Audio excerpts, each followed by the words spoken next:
मित्रों नमस्कार। भाग्योदय विचार प्रवाह श्रृंखला के 110वें चरण में आज हम बात कर रहे हैं रविवार 3 जुलाई 2022 को। मित्र जानते हैं दैनिक श्रृंखला चल रही है आध्यात्मिक चर्चाओं पर और रविवासरीय चर्चा हर रविवार को इतवार को किसी ज्वलंत मुद्दे पर हम करते हैं लेते हैं। आज का विषय है अग्निवीर वर्तमान भारत की प्रथम आवश्यकता। हमने 3 युद्ध देखे लड़े, 1962 का, 1965 का, 1971 का। 62 का चीन के साथ, 65 का पाकिस्तान और 65 और 71 का 1971 का पाकिस्तान के साथ। हमेशा हम पर हमला हुआ, हमने हमला नहीं किया।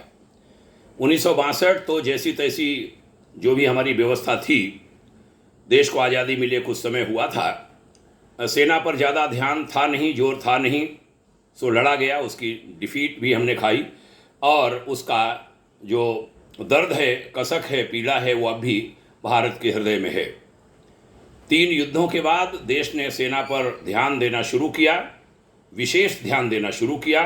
तब भी अनेक खामियों की चर्चा हमारे यहाँ होती रही। 1989 की बात है, कहते हैं एक वरिष्ठ पत्रकार ने एक रिपोर्ट लिखी थी जिसका शीर्षक था भारत की सबसे बूढ़ी सेना, या यूं कहें दुनिया की सबसे बूढ़ी सेना भारत की है। बाद में सेना की रिटायरमेंट की उम्र घटाई गई उस लेख के बाद। लेख बड़ा चर्चा का विषय उस समय बना था। अब 33 बरस बाद भारत सरकार के रक्षा मंत्रालय ने सबसे युवा सेना तैयार करने का संकल्प लिया है और तत्काल प्रभाव से रक्षा मंत्रालय ने उस पर काम करना भी शुरू कर दिया है। 17.5 साल की आयु अर्ह बना दी गई। 6 महीने की ट्रेनिंग देकर 4 साल की सेवा करेंगे। कुछ सुयोग्य जो युवा हैं वो आगे भी कंटिन्यू करेंगे। अग्निवीर बनाकर, आर्थिक रूप से समृद्ध बनाकर समाज में वापस भेजने की, युवाओं को समाज में वापस भेजने की योजना भी बनाई जा रही है।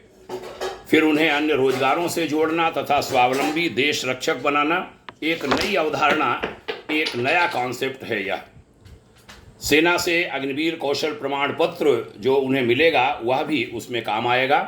हर वर्ष 50,000 अग्निवीर तैयार होंगे तीनों सेनाओं में।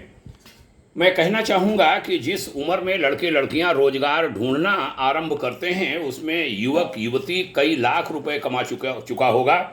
बहुत कम ब्याज दर पर लोन लेने का वो हकदार होगा। आगे पढ़ाई भी वो कर सकेगा बड़ी पोजीशंस प्राप्त करने के लिए, अपने जीवन में तरक्की करने के लिए। सेना में सेवा के दौरान भी शिक्षा प्राप्त करने की व्यवस्था दी गई है, ये भी चर्चा में आया है। ऐसे समाचार मीडिया में छपे भी हैं। एक खास बात ये कहना चाहूँगा कि समीक्षकों ने इस सैन्य योजना की समीक्षा अपने अपने तरह से इस दौरान अपने अपने ढंग से करी। यह भी कहा गया कि विगत 1000 साल में भारत को जनधन की भारी हानि पहुंचाने की जो इतिहास घटनाएं हैं उनकी भी समीक्षा यह राष्ट्र कर रहा है। वर्तमान की अनेक हलचलों की गहराइयों में जाया जा रहा है। ये पाया जा रहा है कि राष्ट्र की अखंडता और अक्षुण्णता बनी रहे, इसके लिए घर घर हनुमान, घर घर राम पैदा करने होंगे। सेना की सेवा से लौटे अग्निवीर ये भूमिका बड़ी अच्छी तरह निभा सकेंगे, यह भी समाज के समीक्षकों ने कहा। आत्मरक्षा और राष्ट्र सुरक्षा मानव का बड़ा धर्म है, परम धर्म है। इन अग्निवीरों को शस्त्रों से सज्जित करना भी एक बड़ा पुरुषार्थ होगा। हमारा भारत सनातनी राष्ट्र है। यहाँ शास्त्र और शस्त्र दोनों साथ रहे हैं। भारतीय वीरों ने दोनों की को पूजा है, दोनों को धारण किया है। पिछली कुछ शताब्दियों में अहिंसा की झूठी या भ्रामक व्याख्या करके इस व्यवस्था को कमजोर किया गया, तोड़ा गया। उसके दुष्परिणाम भारत ने कई सदियों तक झेले हैं। इसलिए अग्निवीरों को जहाँ शस्त्र की गरिमा और उपयोगिता बतानी पड़ेगी, वहीं शास्त्रों का मर्म, जीवन के अनुशासन भी उन्हें सिखाने होंगे। यह जिम्मेदारी हमें लगता है अध्यात्म जगत को निभानी चाहिए। यह काम उनके जिम्मे आएगा। अतएव ये धारणा पक्की बना लेनी और बिठा लेनी चाहिए कि अग्निपथ स्कीम कुछ दिनों की आर्मी की नौकरी ही नहीं है, बल्कि हमारे देश की युवा शक्ति को देशभक्ति, अनुशासन, समर्पण इत्यादि के क्षेत्र में प्रयास पूर्वक प्रशिक्षित करना भी इसका एक उद्देश्य है। हम रक्षा मंत्रालय के इस कदम की सराहना करना चाहेंगे कि राष्ट्रीय संपत्तियों को हानि पहुंचाने वाले हुड़दंगियों को इस योजना से दूर रखा जा रहा है। कहते हैं भय भी किसी को सधा हुआ जीवन जीने, अनुशासित बनाने में सहायक बनता है, डर भी कहीं जरूरी होता है। सो बहुसंख्यक युवा लोगों के बहकावे में आकर अपना भविष्य और जीवन बर्बाद करने से बचना चाहेंगे ऐसी व्यवस्थाएं बनाने से।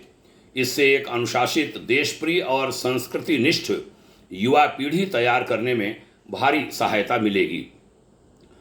एक बात यहाँ पर यह भी कहना चाहूँगा, चूँकि ये एक नया कॉन्सेप्ट है, नई अवधारणा है, तो लोगों के मन में भांति भांति प्रकार की आशंकाएं हैं।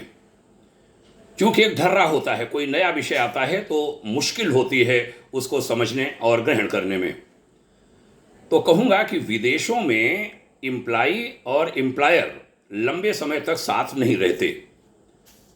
यह नीति वहाँ अच्छी मानी जाती है। एक दिलचस्प घटना सुनाता हूँ।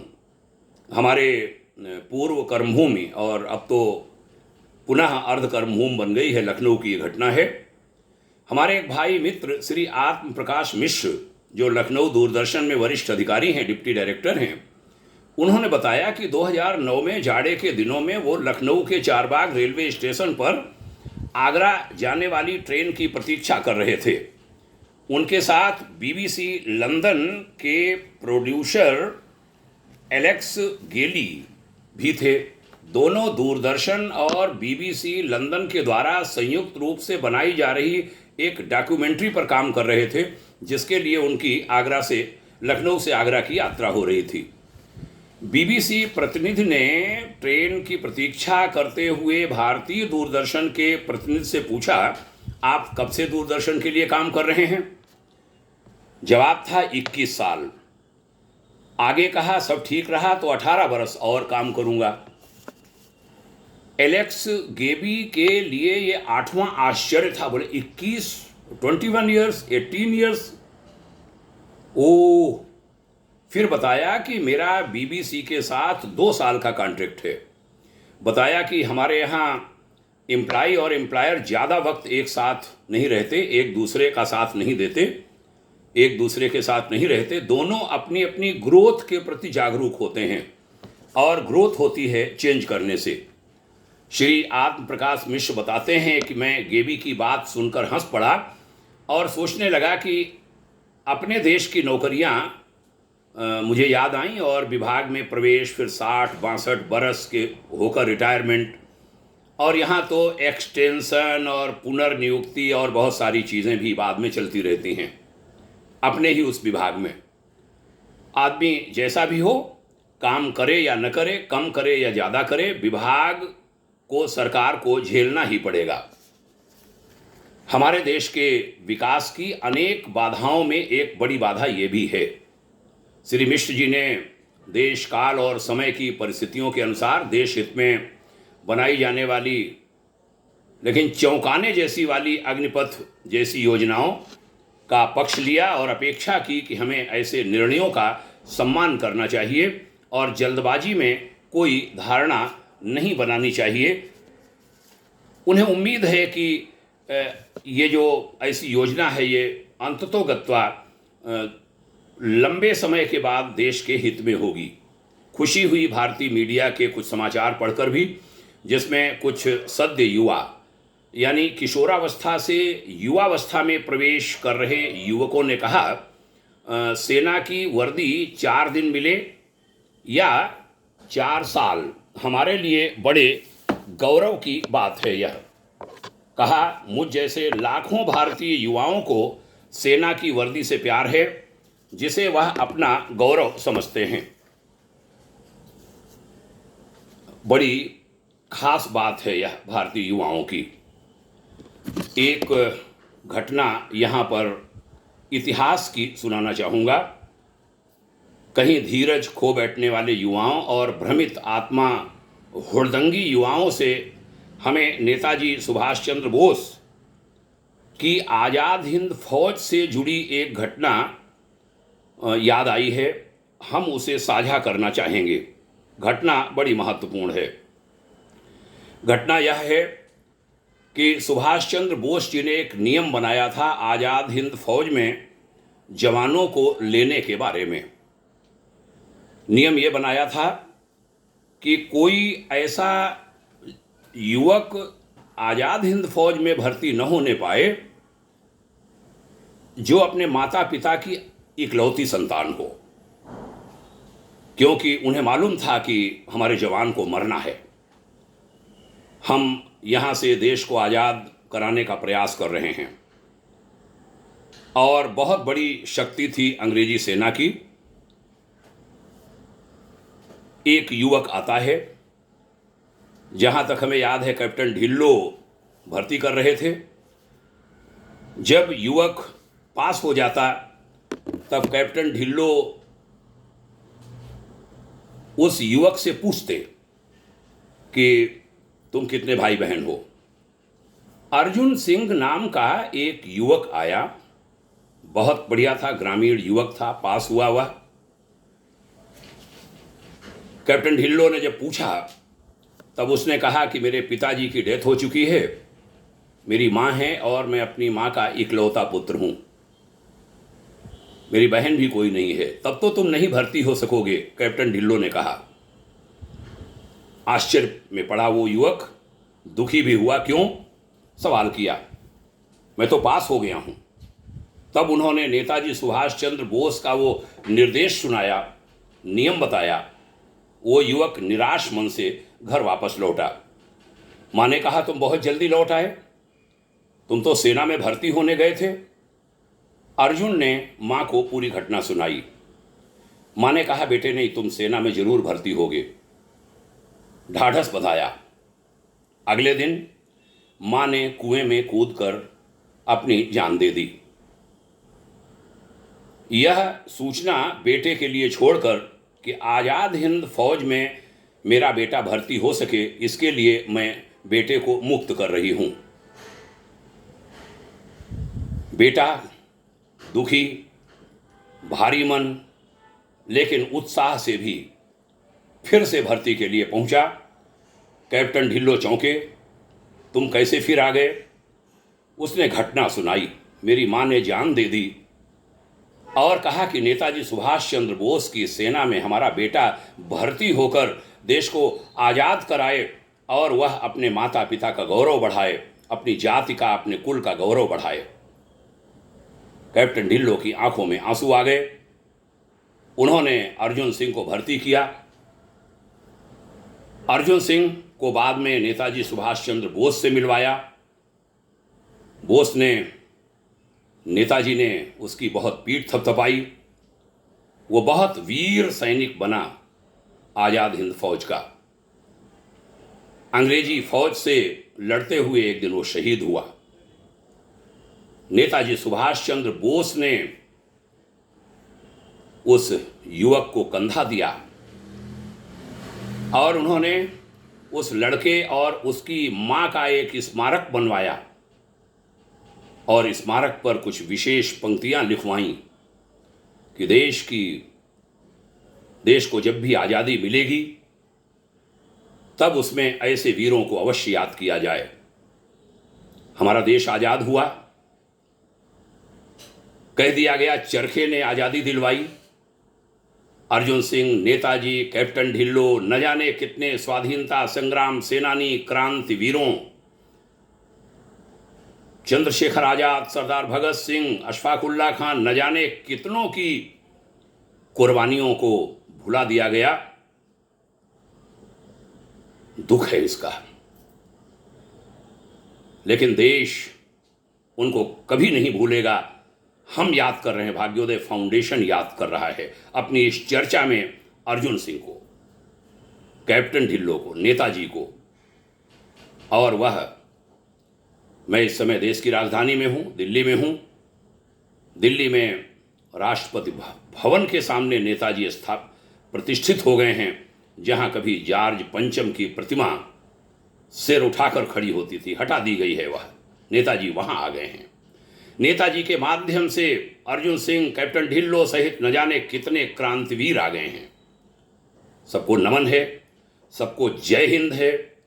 जय हिंद देने वाले, नारा देने वाले नेताजी को नमन, सभी क्रांतिवीरों को नमन, अर्जुन सिंह को नमन। और देश के युवाओं से हमारी हाथ जोड़कर प्रार्थना कि जो अग्निवीर है इसको समझिए। भगवान करे हमारी जो धारणा अग्निवीर, अग्निपथ के बारे में बनी है वह अंत तक सही बनी रहे और यह देश हित में हो। अग्निवीर गली गली, घर घर, कॉलोनी कॉलोनी, वार्ड वार्ड, गांव गांव छा जाएं। वह जहां देश की सीमाओं की रक्षा करें, वहीं आगे आने वाले समय में जो देश के भीतर बहुत सारी समस्याओं की गंध मिलने लगी है, अंदेशा होने लगा है, आशंकाएं होने लगी हैं, उन सबसे वे अग्निवीर निपट सकें। इसके लिए घर घर हनुमान, घर घर राम वाली स्थितियां पैदा हों। अब घर घर राम पैदा करने पड़ेंगे, घर घर हनुमान पैदा करने पड़ेंगे। वह धारणा ठीक करनी पड़ेगी। एक गीत हमने गाया था अपने गुरुदेव का, पूज्यवर आचार्य श्री राम शर्मा जी का, कि विजयादशमी पर भारत में हम नाटक खेला करते हैं। सचमुच के रावण जिंदा हैं, कागज के रावण जलते हैं।